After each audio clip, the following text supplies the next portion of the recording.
রোদে শুকুতে দেওয়া সাজানো এই পণ্যগুলো কাগজের ঠোঙ্গা, একসময় যা শোভা পেত সাধারণ ক্রেতার হাতে। মুদি দ্রব্য থেকে শুরু করে ফল কিংবা খুচরো দ্রব্য বহনে এই কাগজের ঠোঙ্গাই ছিল ভরসা। কিন্তু কালের বিবর্তনে আধুনিকতার নামে সে জায়গা দখল করেছে পলিথিনের ব্যাগ। এতে করে অবর্ণনীয় ক্ষতি হচ্ছে পরিবেশের, তেমনিভাবে ইতিহাসে নাম লেখাতে চলেছে ঐতিহ্যবাহী পরিবেশ বান্ধব এই কাগজের ঠোঙ্গা। আমাদের আয়ের উৎস এবং প্রত্যেকটা মানুষের রুজি রোজগারের একটাই রাস্তা ছিল এই কাগজের কাজ। যত বড় বড় ব্যবসায়ী হয়েছে, যা হয়েছে, এই ক্ষুদ্র ব্যবসার থেকে আজকে তার অনেক বড় হয়েছে। মুন্সিগঞ্জের মিরকাদিম পৌরসভার এই গ্রামটির নাম কাগজিপাড়া। কাগজি কলমে অবশ্য গ্রামটির নাম দক্ষিণনগর কসবা। তবে একসময় পুরো গ্রাম জুড়ে কাগজের ঠোঙ্গা বানানোর কাজ হতো বলে লোকমুখে গ্রামটির নাম হয়ে যায় কাগজিপাড়া। কিন্তু সেই নাম বেশি দিন হয়তো আর থাকবে না। আমাদের কাগজিপাড়াতে প্রায় 100 ছিল। এখন যদি হাতে কোন আপনারা এই ব্যবসায় খুঁজতে যান, মাত্র 10 থেকে 15 জন।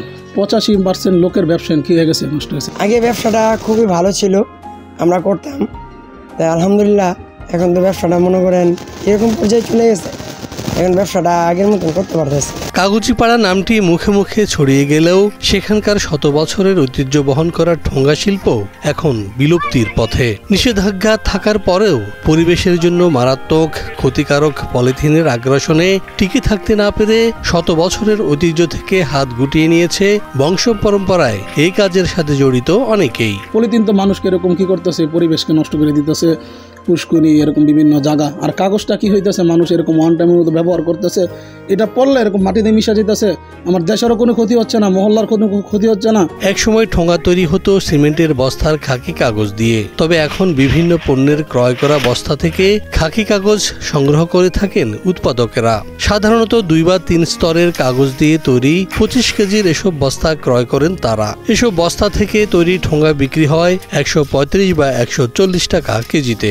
আকার ভেদে ঠোঙ্গাগুলো ওজন ধরতে পারে 2 থেকে 20 কেজি। সেই সময় কাগজিপাড়ায় 600 পরিবারের মধ্যে প্রায় 550 পরিবারই এই কাজে যুক্ত ছিল বলে জানা যায়। সেই হিসেবে এই কাজে যুক্ত ছিলেন কয়েক হাজার মানুষ। তবে মাত্র 30 থেকে 35টি পরিবার এখনো ধরে রেখেছেন পৈতৃক এই পেশা।